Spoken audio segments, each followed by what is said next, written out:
Your brain is the most powerful weapon in the world. Once you put away your phones and your computers and all that we have nowadays, yeah, it's great. We're up to date. But your brain is the only thing you have when you're going through depression, when you're going through hard times, when you're going through death, real life. You can't Google that, man. You're alone. You're alone. You may have a shrink you're going to, you may have a best friend you're going to, but there's 24 hours in the day where you're alone in this brain, and your brain is talking to you in all kinds of ways, and it wants to control you and pull you in these different pockets.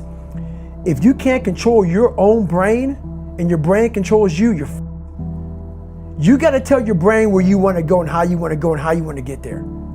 You got to control it. If not, it's over. What existed for me was, okay, man, how am I going to make this work? And all I knew back then was hard work. The only way anything gets accomplished. That's all I heard back in those days. You gotta work hard. You gotta work hard. I'm not getting I can't get this paragraph. I can't remember what the f***'s in this paragraph to pass this test to get in the military. Read again. Still not getting it. Read again. But if you're not getting it, write it out. And that's how I started learning. Okay, well, I gotta write out everything I do. And then write it out again, and write it out again. And guess what happened? I got it. I can't swim. I'm negative buoyant. Go back again. I can't swim. Go back again. Go back again. Go back again. I got it. I realized if I keep going back and going back and going back until the just becomes, your mind will say, okay, we're gonna figure it out. Because he is not going to stop.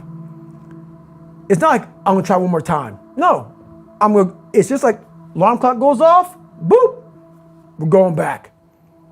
I can't read right, we're going back. I gave myself no way out, and my mind realized that. They said, okay, we're gonna adapt and overcome now. Like a lot of people say, trying hard.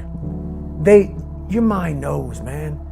It knows this guy's bull. Me, man, this guy's lying. There's no truth behind it. When I was in Navy SEAL training, people go, how were you there for 18 months? The program was only 6 months long. You were in 3 hell weeks in 1 year. No one's ever done that. How did you do that? I talk about the new norm.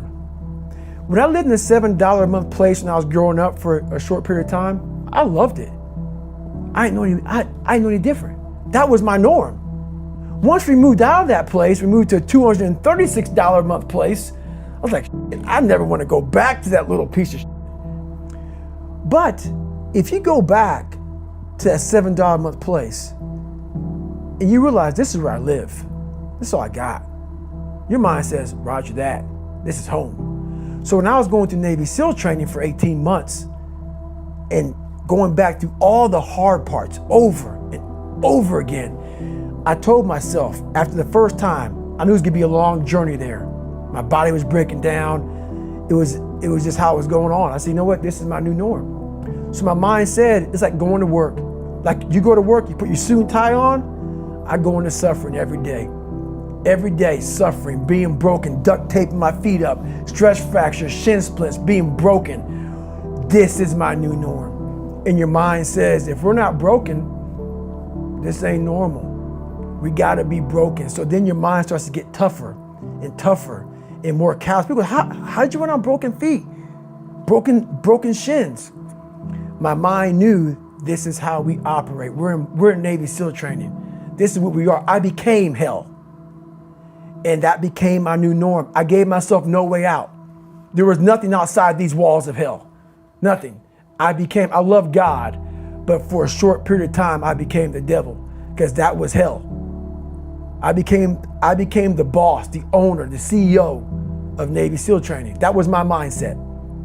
And that's how you get through things. You immerse yourself in wherever it is, and you become that. You become that and give yourself no way out. When I was 297 pounds and I was fat as hell trying to be a Navy SEAL, the scariest thing in the world to me, even to this day, was that could have been the rest of my life. I thought then I was trying hard. That's the scariest thing in the world. I thought then 297 pound, working for Ecolab, spraying for cockroaches, making $1,000 a month.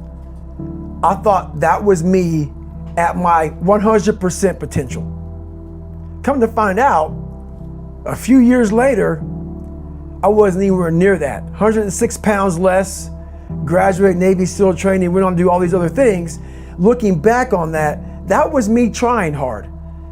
That's why people gotta understand, what is in us, we have no idea until we start trying hard. And I mean really trying hard, where you're obsessed with, hey, this is my new norm. My new norm is that, wow, this isn't always fun. It's not always meant to be fun. And that's when you know you're trying hard. People hear my story and think this guy is sadistic. I realized how the brain works. I figured out how the brain works. I'm a scared kid, and that's what gives me so much power. I had no foundation, and I built this off of just researching the mind. The feeling you get is basically invincibility. You realize that you can't do it all the time. When you need to do it, I know I can go to a place that I can live in. And when you know that you can run on broken legs and you can do certain things that a lot of people can do, but they're not willing to do, this power, this sympathetic nervous system of fight or flight, and you're fighting, it gives you this charge of energy of when you're sitting there at 3:30, 4 o'clock in the morning and you're duct taping your feet up because they're broken, and you're doing it by yourself, and you're going through arguably one of the hardest training in the world. And these guys, most of them are healthy, and you're going through it broken, and you're already at a disadvantage, but you're still there. You can feed into that and tap into that for a lot of power. But if you look at it, well, I'm broken, man. I'm not gonna make it. But if you look at it as, man, I'm broken and I'm still here. And I'm fighting, and I'm gonna find a way to get through this because I have no other place to go. It gives you a lot of power. When things start to suck really, really bad, my brain and a lot of people's brain, they don't go to your dad beating you up. Your brain says, we gotta get the out of here. This is miserable. So anger goes away a lot of times when you're suffering because your brain just says, we gotta run, we gotta go. So that anger is not popping up saying, oh, I wanna show them, I wanna show those people. No, there has to be a much deeper, when I say deeper, it has to be down to mineral soil. It has to be down to that nice mineral soil where nothing can burn. You can't burn dirt. So it has to be down that low, that literally is something in you that's at the core of your soul.